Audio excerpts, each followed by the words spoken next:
नमो अरिहन्ताणं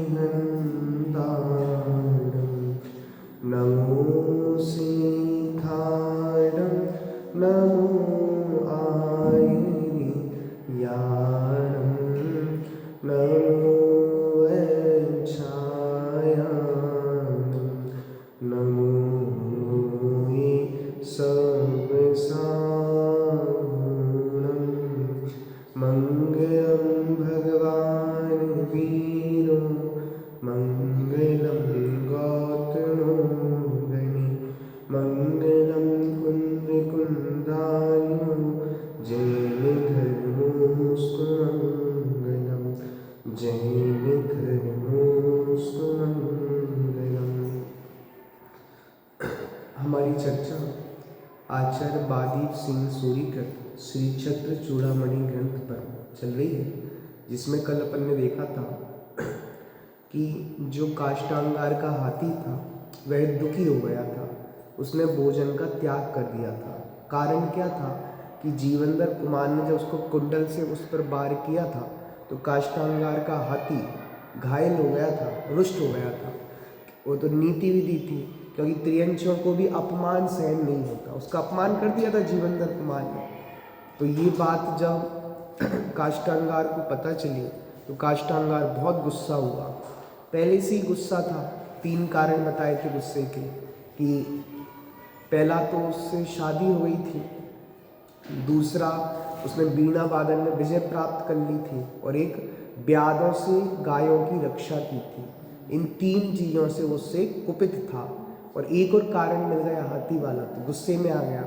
तो काष्टांगार ने कहा जाओ जीवंदर कुमार को पकड़ के लाओ। सैनिक जीवंदर कुमार को पकड़ने के लिए गए, उसके घर को चारों तरफ से घेर लिया। तो फिर आचार्य ने नीति दी थी, ये तो वो वाली बात हो गई जैसे शेर को चारों तरफ से हिरण ने घेर लिया। जीवंदर कुमार को उन्होंने बांधना चाहा तो जीवंदर कुमार ने खूब उनकी पिटाई लगा दी। तो फिर जीवंदर कुमार उनकी पिटाई लगा रहे थे, लेकिन जो उनके पिता थे सेठ गंदोतकट, उनने समझाया ऐसा योग्य नहीं है, तुम शांति से। उनके पिता ने उनके हाथ लिए और पीछे बांध दिए। वो सैनिक राजा काष्टांगार के पास जीवंदर कुमार को ले जाते हैं और उनको मृत्यु दंड की सजा दे देते हैं। जीवंदर कुमार के पास इतनी शक्ति थी कि वो उनको मार दें, किसको, काष्टांगार को। फिर भी उन्होंने मारा क्यों नहीं? क्योंकि उन्होंने गुरु से आज्ञा ली थी कि 1 वर्ष तक मैं जीवंदर कुमार काष्टांगार को नहीं मारूंगा। फिर क्या होता है, यक्षेंद्र आता है। यक्षेंद्र मतलब जिस कुत्ते को नमोकार मंत्र सुनाया था वह कुत्ता मर के यक्षेंद्र बन जाता है। वह यक्षेंद्र आता है और जीवंदर कुमार की जान बचा लेता है। उसके बाद की अपन को घटना देखनी है।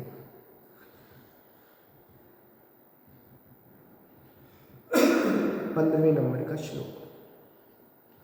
अतिमात्र सुचालोका पुनरेव मचिंतेयत गुणज्ञो लोक इत्येषा किवदंती ही शुनूनतम।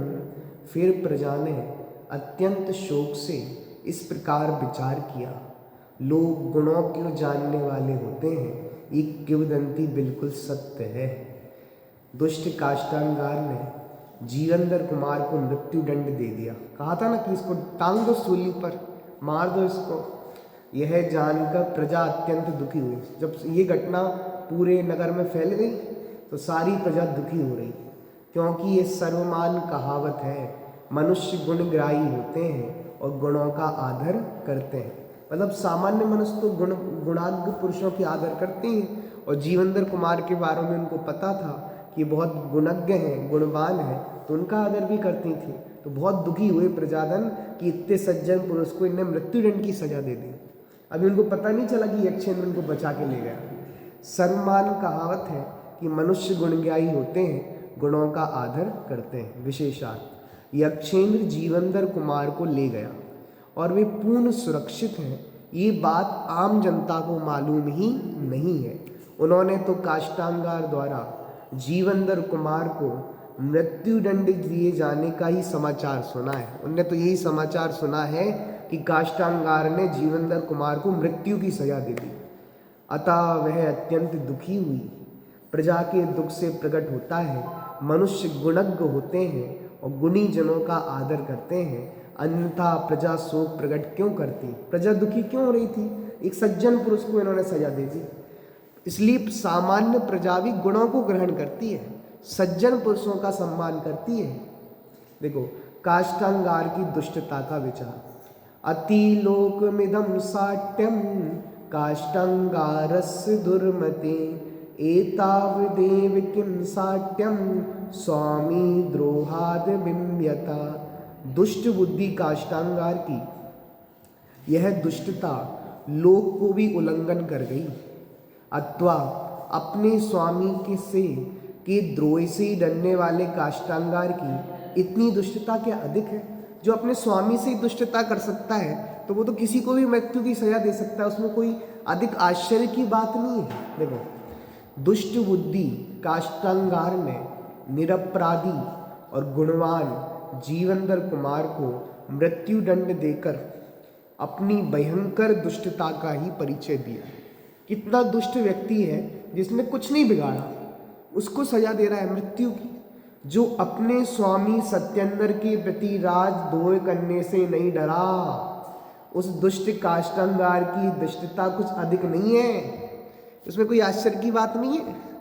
जो अपने स्वामी से राजद्रोह कर सकता है, जो अपनों का सगा नहीं हो सकता, वो दूसरों का सगा क्या होगा?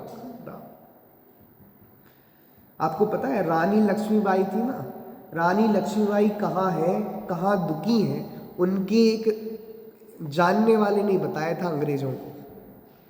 अंग्रेजों ने कहा, कोई मतलब वो सैनिक था या सेनापति था, उससे पूछा कि बताओ रानी लक्ष्मीबाई कहाँ दुखी है। उसने परिचय दे दिया और उसको अंग्रेजों ने कुछ पैसे दे दिए, तो उसने रानी लक्ष्मीबाई का पता लगा दिया और उन्होंने रानी लक्ष्मीबाई को मारने का प्रयत्न किया। वो आपने कहानी सुनी है।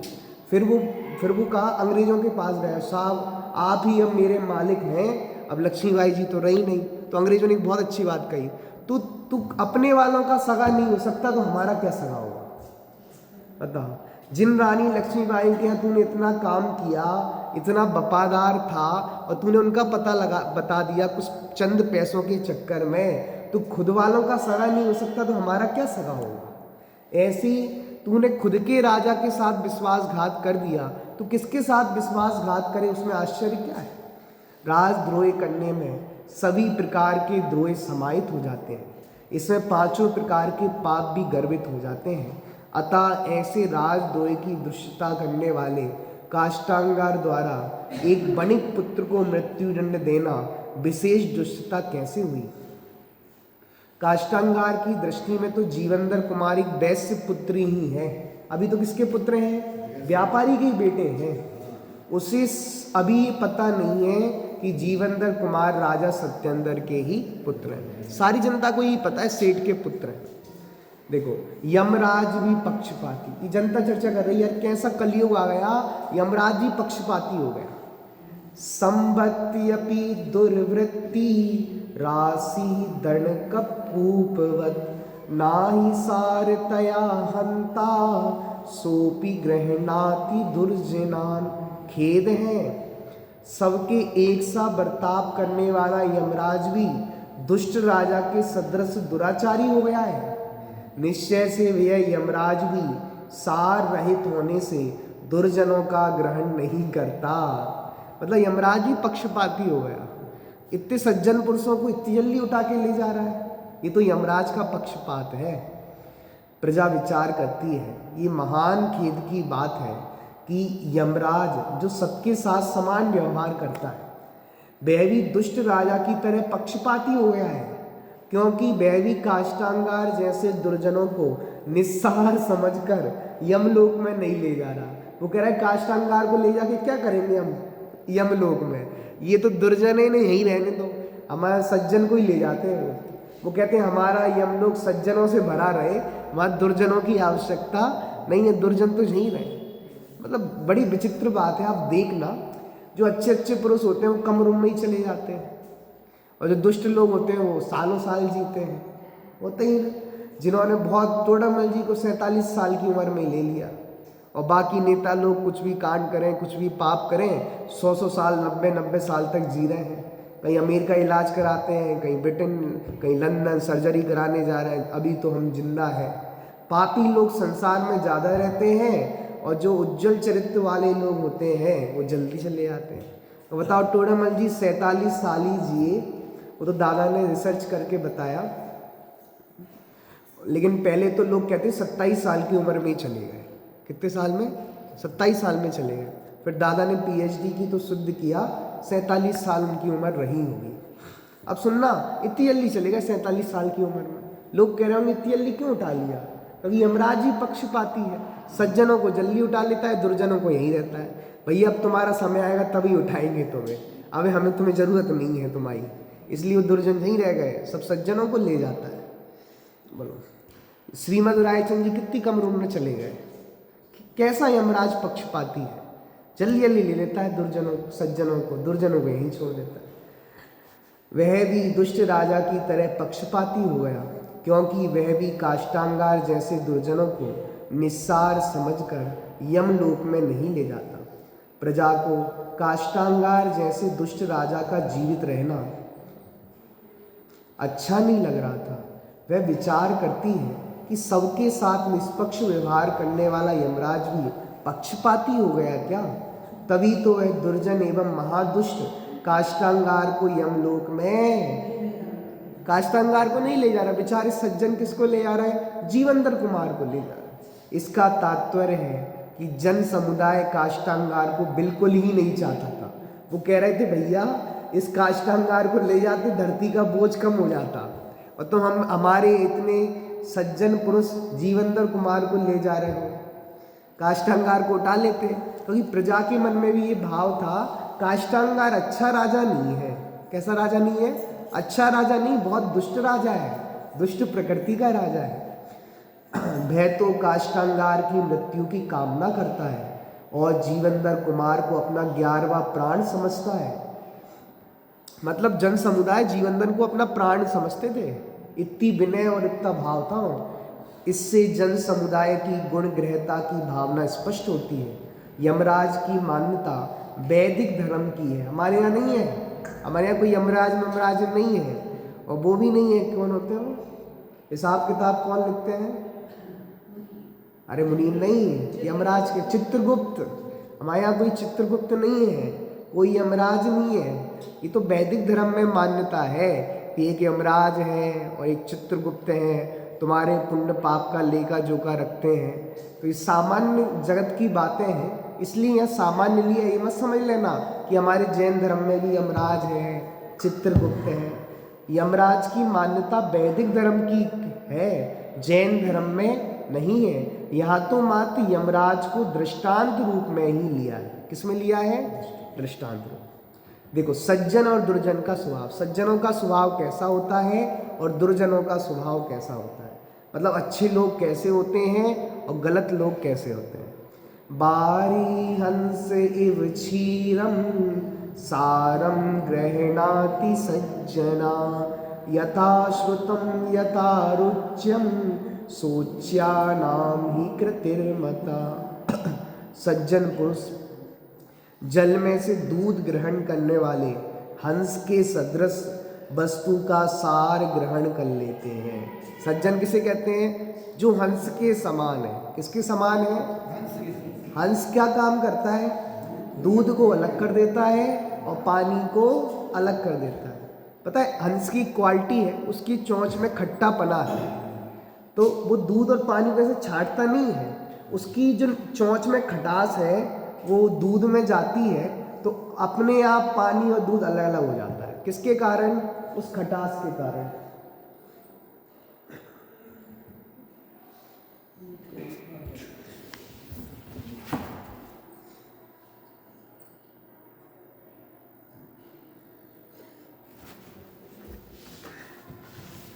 देखिए, सज्जन पुरुष कैसे हैं? हंस के समान है और निश्चय से सोचनीय। दुष्ट पुरुषों के कार्य या तो मनमाने या दूसरों से सुनकर किए हुए हुआ करते हैं। सलाह, जैसे मिले हुए दूध और पानी से गुणग्राही हंस दूध को ही ग्रहण करता है। किसको ग्रहण करता है? पानी को छोड़ देता है, क्योंकि ताकत तो किससे आएगी? दूध से ही आएगी, उतनी पानी में से कहाँ आएगी। वैसे ही सज्जन पुरुष किसी घटना विशेष या व्यक्ति से आत्म कल्याण परक सारभूत विषय को ही ग्रहण करते हैं। सज्जन की सबसे बड़ी क्वालिटी है सार सार को गई रहे, थोता देहु उड़ाए। दुर्जन लोग सार को ग्रहण नहीं करते। दुर्जन लोग कैसे होते हैं? दुर्जन पुरुष जन श्रुति अपनी व्यक्तिगत अभिरुचि के आधार पर ही कार्य करते हैं। वे कुछ भी सार असार का विचार ही नहीं करते। बताओ, जैसे प्रवचन चल रहा हो ना, प्रवचन, तो दुर्जन प्रवचन से क्या लेके जाएगा? प्रवचन में मान लो आपका नाम ले लिया, आप सो रहे थे कि भैया फलाना फलाना व्यक्ति सो रहा था। पूरे प्रवचन में बहुत अच्छी अच्छी बातें भी आई होंगी ना, वो लेके नहीं जाएगा। पंडित जी ने ये कैसे कह दिया सो रहा था? पंडित जी ने भरी सभा में हमारा अपमान किया है। भरी सभा में तुम्हें भगवान आत्मा बताया, वो नहीं दिख रहा तुम्हें। भरी सभा में तुम्हें आत्म कल्याण की बात कही, वो नहीं दिख रही। भरी सभा में तुम्हें सम्यक दर्शन की बात कही, वो नहीं कह रही। भरी सभा में हमारा नाम क्यों कह दिया? और भी तो सो रहे थे, उनका नाम नहीं लिया, हमारा ले लिया। अब बताओ, पूरे प्रवचन में से सार क्या ग्रहण करना था और सार उसने क्या ग्रहण कर लिया? इसको कहते हैं दुर्जन। और सज्जन किसे कहते हैं? जो मूलभूत वीतरागता का प्रयोजन है उसको ग्रहण करे। यदि सज्जन होगा, उससे हम कहेंगे भैया आप सो रहे हो, पंडित जी गलती हो गई, आज हम थोड़ा काम कर रहे थे, थक गए, नींद आ गई, अच्छा रहा आपने हमें जागृत कर दिया। सज्जन व्यक्ति पंडित जी की बुराई नहीं देखेगा, विद्वान की बुराई नहीं देखेगा। किसकी बुराई देखेगा? स्वयं की। और दुर्जन व्यक्ति अपनी बुराई देखते ही नहीं है, दूसरों की बुराई देखता है। देखो, काष्ठांगार तो दुर्जनों का शिरोमणि है। किसका शिरोमणि है? दुर्जनों में शिरोमणि है। उसे सार असार का विचार ही नहीं है। अतः उसने जीवनधर कुमार को मृत्यु दंड का आदेश अपनी व्यक्तिगत रुचि और देश बुद्धि से दिया है। नहीं भाई, आपको तो पता नहीं हो क्यों मृत्यु दंड दिया है। काष्ठांगार को इसलिए मृत्यु दंड दिया था क्योंकि काष्ठांगार ने उस हाथी को मारा था ना। तो हाथी किसका था? काष्ठांगार का था। तो हाथी कुछ खा नहीं रहा था, कुछ पी नहीं रहा था। तो काष्ठांगार को पता चला ये हाथी कुछ खा पी क्यों नहीं रहा, इतना दुखी क्यों है, इतना सैड क्यों है। तो उसको पता जीवनधर कुमार ने मारा था। तो जीवनधर कुमार को बुलाकर उन्होंने मृत्यु दंड की सजा दे दी। अब प्रजाजन ये विचार कर रही है। क्या विचार कर रही है? बेचारे जीवनधर कुमार के साथ बहुत गलत हो रहा है। प्रजा को पता नहीं कि यक्षेंद्र आया, जो कुत्ते का जीव था, उनको बचा के ले गया। प्रजा को अभी नहीं पता। प्रजा को तो बस इतनी बात पता चली है, अंदर की बात यह है कि अभी सजा दी है मृत्यु दंड की। देखो, अतः उसने जीवनधर कुमार को मृत्यु दंड का आदेश अपनी व्यक्तिगत रुचि और द्वेष बुद्धि से दिया है। जिस कार्य के लिए हंस क्षीर न्याय का बल नहीं, जिस कार्य के लिए हंस क्षीर न्याय का बल नहीं है, आगम की पवित्र परंपरा नहीं है, वह कार्य अच्छा हो ही नहीं सकता। राजा भी हो तो नीतिवान हो, न्यायवान हो, किसी को ऐसी सजा नहीं देते। उसकी क्या गलती है उसको तर्क की तुला पे सही या गलत मान के सजा देते हैं। पर इन्हें तो व्यक्तिगत द्वेष था ना, इसलिए। सज्जनता का लक्षण। अब सज्जन कैसे होते हैं? हेतु अंतरिकृतोपेक्षे गुणः दोषा प्रवर्तते स्वयाता महदान हाने चेत् तद्धि सौजन्य लक्षणम। यदि दूसरों के कारणों की अपेक्षा से रहित केवल गुण और दोषों से प्रवर्तित किसी वस्तु का ग्रहण और त्याग हो, निश्चय से वही सज्जनता का लक्षण है। देखो, पॉइंट में किया, किसी की प्रेरणा, दबाव या कषाय आदि के बिना मात्र हिताहित की मुख्यता से किसी का गुण ग्रहण या त्याग करना ही सज्जनता का लक्षण है। सज्जन पुरुष कौन होते हैं? गुणग्राही होते हैं। कैसे होते हैं? गुणग्राही। किसी के दबाव में गुण ग्रहण नहीं कर रहे हैं, स्वाभाविक नेचर ही है सम्यक दृष्टि का या सज्जन का, वो गुणग्राही होता है। अन्य सब कारणों की उपेक्षा कर केवल वस्तुगत गुण दोषों की अपेक्षा से वस्तु का ग्रहण या त्याग करना ही सज्जनता का सच्चा लक्षण है। विशेषार्थ, सज्जनता के सच्चे लक्षण के माध्यम से ही यहाँ ग्रहण त्याग में ज्ञान की मुख्यता को स्पष्ट किया है, क्योंकि बिन जानने ते दोष गुणने को कैसे तजिए गए। क्योंकि बिना जाने किसी का ग्रहण नहीं होता और किसी को छोड़ा नहीं जा सकता। हर चीज के पहले किसकी आवश्यकता है? ज्ञान की। किसकी? हम आपसे कहेंगे रात्रि भोजन छोड़ दो, तो आप कब छोड़ोगे? तब आपको पता होगा कि रात्रि भोजन करने से इतनी जीवों की हिंसा होती है। हम आपसे कहेंगे अवक्ष छोड़ दो, तो आपको पता ही नहीं अवक्ष में क्या है, क्यों छोड़ोगे? तो आपको पता होना चाहिए अवक्ष है, जो आलू आदि अवक्ष है, उसके एक सुई जितने हिस्से में भी अनंतानंत जीव राशि है, तब आपको पता चलेगा, तभी तो छोड़ोगे। बिन जानते दोष गुणन को कैसे तजिए कैसे गहिए। ये बात अत्यंत स्पष्ट है। अतः धर्म प्रकट करने के लिए वस्तु स्वरूप का यथार्थ ज्ञान तथा प्रत्येक व्यक्ति का अपना आद्य कर्तव्य है। दबाव या प्रेरणा से बाह्य वस्तु का त्याग करना त्याग नहीं है। किसी ने जबरदस्ती नियम दिला दिया, त्याग कर दो, त्याग कर दो, दबाव में त्याग नहीं होता। स्वयं से जब उसमें दोष और गुण जाने तब त्याग करे, सच्चा त्याग है। और आजकल की पीढ़ी तो बड़ी गजब की है। बताओ, मैं विचार कर रहा था, जैसे मान लो कोई विद्वान है, कोई गुरु है, उनने आपको कोई नियम दे दिया। अब उनके सामने तो आप कुछ बोलोगे नहीं, जी महाराज जी, जो आपने जी जी करके नियम तो ले लिया। फिर आपसे कहा था रात्रि भोजन छोड़ दो, आपने कहा जी हम जी महाराज कर करके नियम तो ले लिया। अब फिर उसी दिन रात्रि खाने लगे, तो हमने पूछा क्यों खा रहे? उनने दिया था, हमने लिया नहीं था। गजब हो गया, उनने दिया था, हमने नहीं लिया। और भैया फिर अगले दिन लड़ाई हो गई एक ग्राहक से, बहुत बुरी बुरी गाली दे रहा था। तो फिर कहा भैया इससे क्यों लड़ रहे हो? वो हमें गाली दे रहा है। तो पंडित जी ने कहा तुमने ले क्यों ली?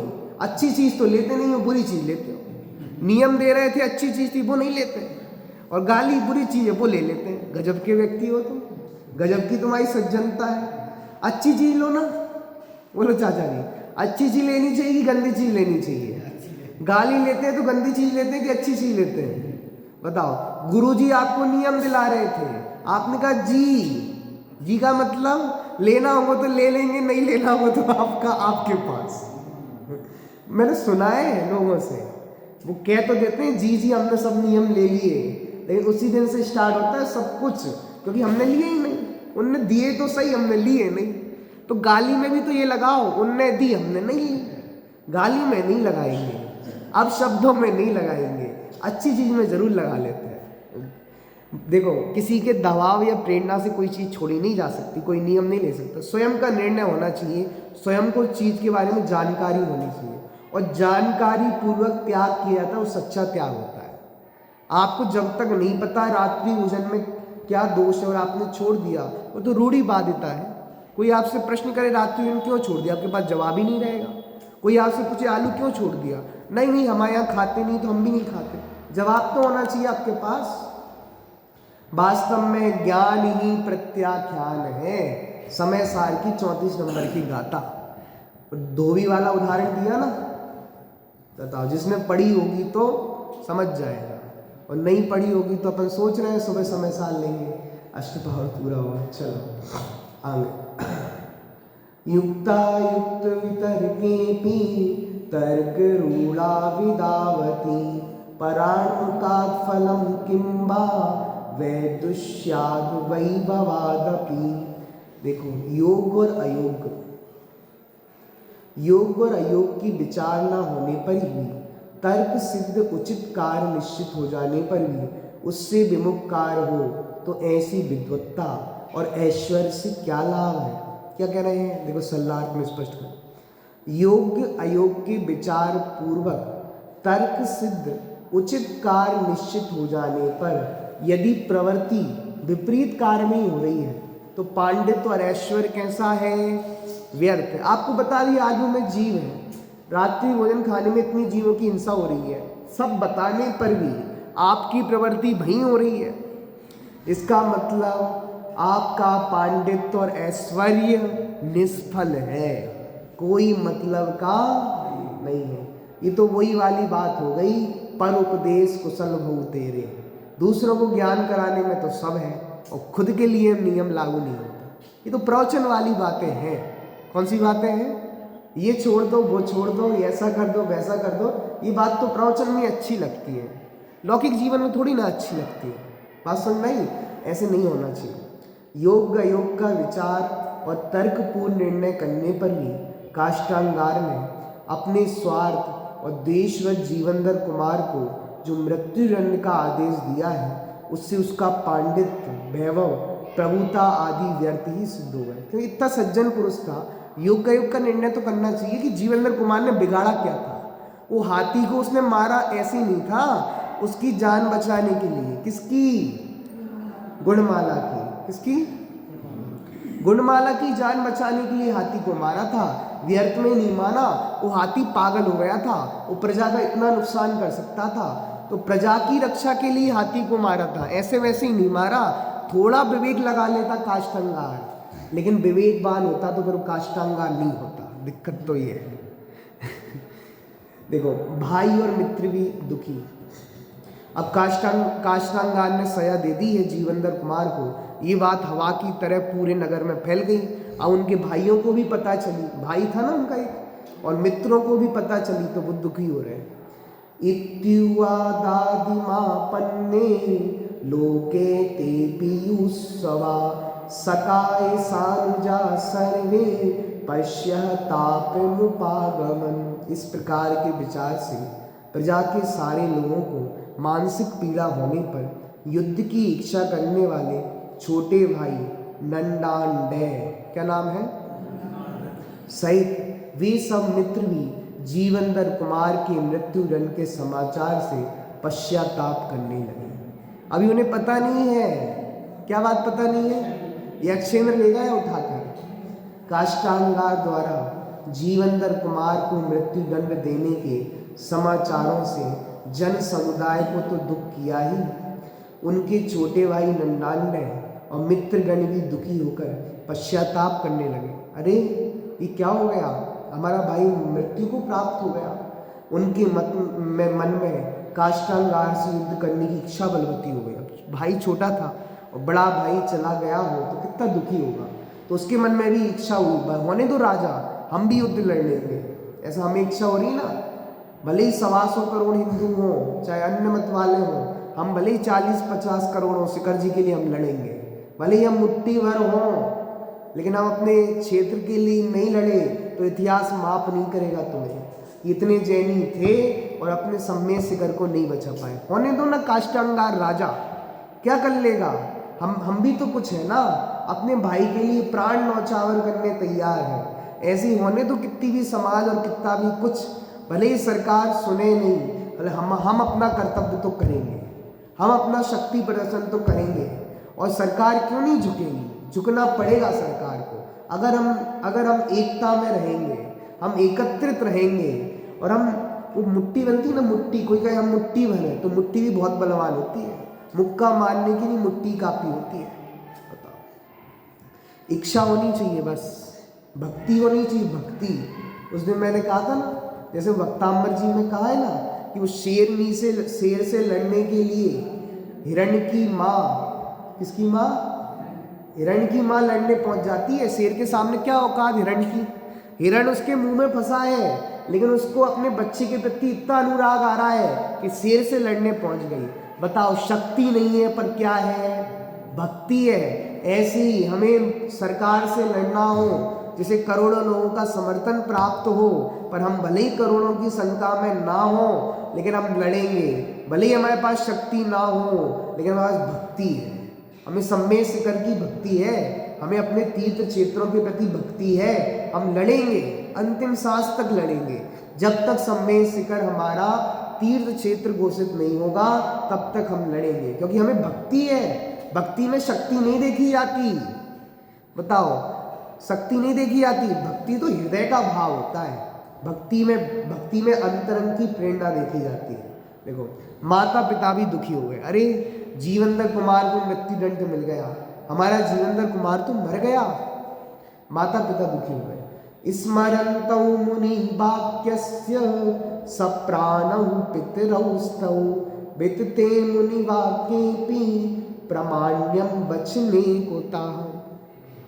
मुनि के वाक्यों का स्मरण करते हुए जीवनधर कुमार के माता पिता कौन, सुनंदा और गंधोत्कच जीवित रहे। निश्चय से मुनि के वचन भी यदि झूठे हों तो फिर वचन में प्रमाणपना कैसे हो सकता है। दुखी तो थे कि यार कुछ हो तो नहीं गया, कोई असंभव घटना तो नहीं घट गई। देखो, सत्य महाव्रती मुनिराज के वचनों का स्मरण करते हुए पिता और श्री गंधोत्कच माता सुनंदा पुत्र विरह के असह्य दुख को सहन करते हुए धैर्य पूर्वक जीवन यापन करने लगे, क्योंकि उन्हें विश्वास था मुनि के वचन कभी असत्य नहीं होते। क्यों नहीं होते? सत्य महाव्रत के धनी होते। अपने प्रिय पुत्र के मृत्यु दंड का समाचार सुनते ही माता पिता प्राण ही त्याग देते, किंतु वे मुनिराज के वचनों पर विश्वास कर जीवित रहे।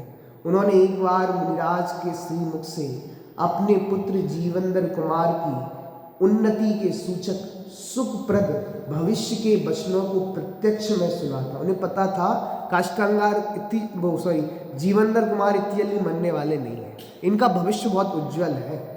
उन्हें पूर्ण विश्वास था कि मुनिराज के वचन असत्य नहीं हो सकते, अतः उनका पुत्र जीवित ही होना चाहिए। इस विश्वास पर उन्हें असह्य दुख सहन हो गया, मतलब सहन कर लिया कि बच गए होंगे, कि मुनिराज के वचन असत्य नहीं होते।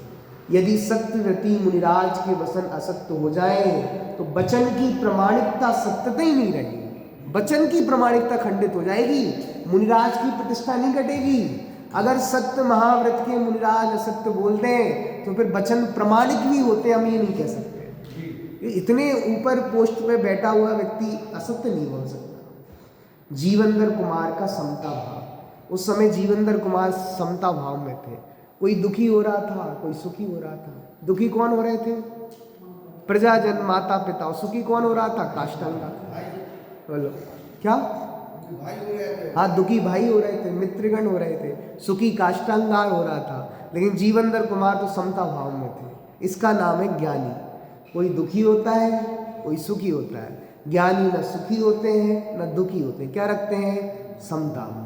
सुख आते हैं, दुख आते हैं, सुख आते हैं, दुख आते हैं, इन्हें आते जाते सुख दुख में हम मस्त रहते हैं, हम मस्त रहते हैं। ज्ञानी समता रखते हैं, अज्ञानी रोते रहते हैं।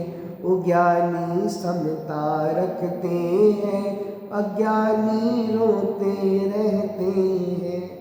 ऐसे प्रसंगों में तो ज्ञानी मस्त रहते हैं, समता भाव धारण करते हैं। देखो, स्वामिनो न विषादो वा प्रसादो वा तदा भवत्, किंतु पूर्वकृतं कर्म भोक्तव्यम इति मानसम्। उस समय जीवनधर कुमार को खेद अथवा हर्ष कुछ भी नहीं हुआ, परंतु उनके मन में विचार उत्पन्न हुआ, पूर्व जन्म में किया हुआ कर्म अवश्य ही भोगना पड़ता। वाह! ये विचार नहीं किया कि काष्टांगार मेरे साथ गलत कर रहा है। विचार तो आया, जे कर्म पूर्व किए खोटे, सहे क्यों नहीं जीवना। कृतज्ञ काष्टांगार से मृत्यु दंड की कठोर घोषणा और उसी समय कृतज्ञ सुदर्शन यक्षेंद्र का नाम आ गया। क्या है? सुदर्शन। दोनों एक ही काल में घटित हुए, फिर भी जीवनधर कुमार को हर्ष विषाद नहीं। एक वो मृत्यु दंड सुना रहा है, कौन? काष्टांगार, और एक और वो सुदर्शन बचाने आ रहा है। दुख का प्रसंग भी मिल रहा है और बचाने भी आ गया। कौन है यक्षेंद्र? कुत्ते का जी, जिसको जीवनधर कुमार ने नमोकार मंत्र सुनाया था अंतिम समय में, वह मर के यक्षेंद्र बना, अब वो बचाने आ गया। दोनों घटना एक समय में घटनी है। दोनों एक ही काल में घटित हुई, फिर भी जीवेंद्र कुमार को हर्ष विषाद नहीं हुआ। जीव का पूर्वकृत कर्म ही फलदायी होता है। जीवेंद्र कुमार ने इतना ही विचार कर समता भाव धारण किया। वस्तु स्वरूप के यथार्थ निर्णय से ही जीव सम्यक दृष्टि होता है। वस्तु स्वरूप विचार खुशी से सब दुख संकट सहा करे। और सम्यक दृष्टि समदृष्टि होता है। जीवेंद्र कुमार सम्यक दृष्टि तो है ही, अतः प्रतिकूलता और अनुकूलता में वे सहज सुखी ही है। तत्व ज्ञान की महिमा अचिंत है। देखो उपकथा 10वीं। अब जीवेंद्र कुमार को यक्षेंद्र ले जाता है। कहाँ ले जाता है? उसके घर पे ले जाता है। अतः चंद्रोदया भाना पर्वतस्थं सुमंदिरम यक्षेंद्रा स्वामिनः नीत्वा कृतवान विसेचनम। इसके अनंतर उस यक्षेंद्र ने चंद्रोदय नाम के पर्वत पर स्थित अपने आवास या स्थान पर जीवेंद्र कुमार को ले जाकर उसका अभिषेक किया। वाह! किसका अभिषेक किया? मतलब ये तो अपने घर में ले गया आओ भगत करने के लिए, चलो हमारे साथ, हमारे महल भी देख लो। तो यक्षेंद्र सुदर्शन दुष्ट काष्ठांगार के बंधन से जीवेंद्र कुमार को छुड़ाकर अपने निवास स्थान चंद्रोदय नामक पर्वत पर ले गया। वहां उनका अभिषेक किया। विपत्ति भी संपत्ति बन जाती है। वाह! कितनी बड़ी विपत्ति थी, लेकिन अब संपत्ति बन गई। वो कहाँ ले गया? महलों में अभिषेक हो रहा है। बोलो विपश्य संपदे पुण्या कि मन्यः तत्र गण्यते भानुर्लोकं तपन कुर्या विकासा श्रियमंबुजे। पुण्योदय से विपत्ति भी संपत्ति का कारण हो जाती है। वहाँ पर और की तो गणना ही क्या। निश्चय से संसार को तप्तायमान करता हुआ सूर्य कमल दलों में विकास रूपी लक्ष्मी को कर देता है। कमल जैसे सूर्य है ना, सूर्य की जो प्रभा होती है ना, क्या कहते हैं, तपन, वो दूसरे प्राणियों को तो दुख देती है, लेकिन वही सूर्य की तपन किसको खिलाती है? कमलों को खिला देती है। बात समझ में आ रही है? ऐसे ही विपत्ति भी संपत्ति का कारण बन जाती है। जैसे समस्त संसार को संतप्त करने वाला सूर्य भी कमल की कलियों को विकसित करता है, वैसे ही पूर्ववद्ध पुण्य कर्म का उदय हो तो विपत्ति भी संपत्ति बन जाती है। फिर अन्य अनुकूल बातों का क्या कहना। अर्थात पुण्योदय से सर्वत्र और सर्व प्रकार का सुख ही सुख प्राप्त होता है। प्रतिकूलता नाम मात्र को भी नहीं रहती। जीवेंद्र कुमार का साक्षात प्राणघात का भयंकर संकट आया था, परंतु पुण्योदय से उस संकट का निवारण होकर उनका मान सम्मान हो रहा है। मतलब कहाँ तो विपत्ति आई थी और उस विपत्ति से बच के कहाँ मिल गई? सब स्वर्ग में चले गए। यक्षेंद्र के घर पे खूब आओ भगत हो रही उनकी। उनको सुखदाता अनेक मंत्रों की प्राप्ति होगी। अब उनको कुछ देगा भी यक्षेंद्र कि भैया हर बार तो मैं नहीं आ सकता, हर बार मदद करने आवा से भरोसे में मत रहना, तुम कुछ मंत्र दे दे रहा मैं तुम्हें, तुम अपनी रक्षा स्वयं करना। आत्मा ही आत्मा का गुरु होता है। तीर्थ यात्रा का भी सुयोग मिलेगा और ये सब पुण्योदय का ही प्रताप है। सेठ यक्षेंद्र सुदर्शन की कृतज्ञता। पयोवर्दीपा पाया पुनहिरभिचिष्याय मां ब्रवीत् पवित्रोऽसि पवित्रं मां स्वानम यत्कृतवानिति। उस यक्षेंद्र ने क्षीर सागर के जल की धारा से जीवेंद्र कुमार का अभिषेक किया। वाह! कहाँ से जल लाया है? गजब। हम भगवान के लिए नहीं ला पा रहे, नकली बोल रहे हैं। क्षीरो दधि समनीर और वो सही में ले आया जीवेंद्र कुमार का अभिषेक करने के लिए। बता, इतना पवित्र जल लेके आया। कितनी मतलब भावना होगी उसकी, कितनी भक्ति थी जीवेंद्र कुमार के प्रति। जीवेंद्र कुमार का अभिषेक करके इस प्रकार कहा कि आपने मुझ कुत्ते के जीव को पवित्र किया, इसलिए आप पवित्र हो। वाह, अब मैं आपको पवित्र कर रहा हूं। किससे स्नान करा रहा हूं? क्षीरोदधि से। गजब की, मतलब ये बहुत अच्छी प्रकृति का स्वरूप है कि देखो तो सही, जो जीवंदर कुमार के जीव का भविष्य में भगवान पना प्राप्त होने वाला है, उसकी सूचना मिल गई। अभी क्षीरोदधि के जल से अभिषेक हो रहा है। यक्षेंद्र सुदर्शन ने क्षीर सागर के जल से जीवंदर कुमार का अभिषेक कर से उनसे कहा, हे मान्यवर जीवंदर कुमार, आपने मुझ पूर्व के कुत्ते के जीव को पवित्र यक्षेंद्र देव बना गया, अतः आप मेरे लिए सदैव वंदनीय। कितनी भक्ति है। एक श्लोक और लेते हैं। काम रूप विदौ गाने विषहानि च शक्तिमत यक्षेंद्रा स्वामिने पश्चात् मंत्र त्रयमुपादिशत्। अब 3 मंत्र सिखा दिए। कितने मंत्र सिखा दिए? 3। हर बार मैं नहीं आऊंगा, भरोसे में मत रहना, कुछ दे रहा हूं, अपनी रक्षा स्वयं कर लेना। इसके अनंतर उस यक्षेंद्र ने जीवंदर कुमार को इच्छा के अनुरूप रूप बनाने में, पहला क्या दिया? इच्छा के अनुसार रूप बदल लो। दूसरा, गान विद्या, गाने में कुशलता। तीसरा, सर्प का विष दूर करने में समर्थ। 3 विद्याएं दे दी। अब इन्हें नहीं पढ़ने वाली जरूरत 3 मंत्रों का उपदेश दिया। अभिषेक करने के उपरांत यक्षेंद्र जीवंदर कुमार सुदर्शन ने जीवंदर कुमार को काम रूपी विद्या अर्थात इच्छा अनुसार रूप परिवर्तन करना दे दी विद्या। बताओ, अपन सोच रहे हैं आजकल ही मिल जाए तो अपने मजे हो जाए अपन ही बना लो एक आध को दोस्त, कोई मर रहा हो तो नौका सुना दो फिर ऐसे ले जाएगा, तुम्हारा क्षीर सागर से अभिषेक करेगा।